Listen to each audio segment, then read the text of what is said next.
भगवान को विवाह हुआ है। और इसके बाद 8 के साथ अब युद्ध हुआ। आगे चल करके भगवान युद्ध किए हैं भौमासुर से। एक भेजा हुआ है किसका?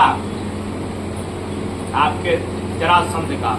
क्योंकि जरासंध जो है कि अपना सेना को, जैसे रावण अपना सेना को बार बार भेज करके मरवाता था, उसी प्रकार से जरासंध अपना सेना को, अपना पार्टी को, अपना को भेज करके अब मरवाना चाहा भौमासुर को कि कैसू घेरा में पड़ जाए भगवान।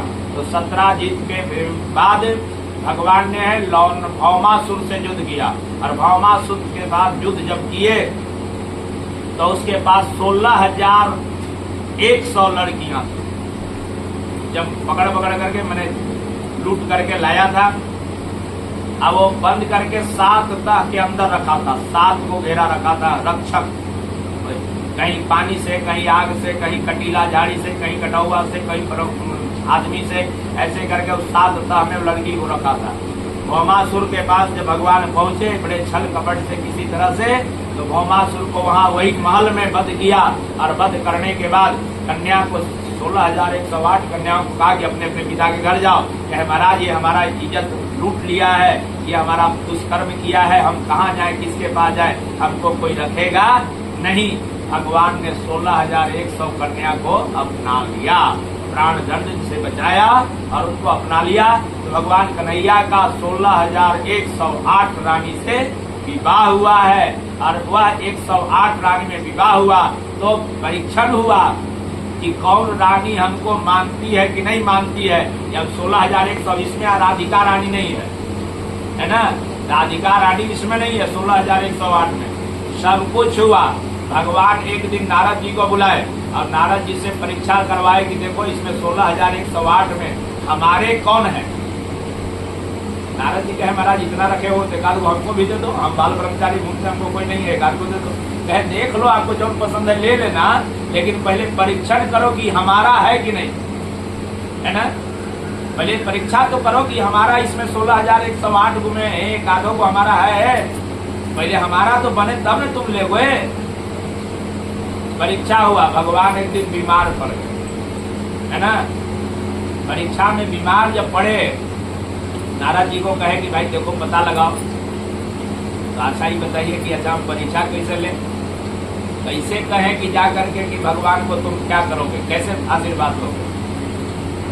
जाके कहना है कि भगवान बीमार हैं और अति बीमार है, इनका बुखार दवाई से ठीक होने वाला नहीं है, भगवान दवा नहीं लेते हैं। तब तो 16,100 में जो देवी 16,108 देवियां हैं, और जो देवी अपन बायां पैर धो करके अब हमको पिला देगी, हमारा बुखार उतर जाएगा। नारद जी अब कटोरा लेकर के सबके पास घूम गए। 16,108 के पास सबसे प्रिय उस समय रुक्मिणी थी। रुक्मिणी भगवान की पहली पत्नी थी, इसलिए पानी ग्रहण सबसे 10-10 लड़का हुआ है, एगो दूगो नहीं, 10-10 को बेटा भी भगवान का हुआ है, भागवत बता रहा। अब बताओ, सबके पास कटोरा लेकर के घूम गए। कोई अपना, अच्छा कोई पत्नी अपने पति को गोड़ धो के पिलाएगी कि नहीं पिलाएगी? नहीं पिलाएगी। अब पिलाना होगा, मर जाए तो ठीक है, पति अगर मर जाए तो ठीक है। अगर काजनी पत्नी के गोड़ धोने से उसका बुखार उतर जाए, जिंदा हो जाए, तो पिलाना चाहिए कि नहीं पिलाना चाहिए?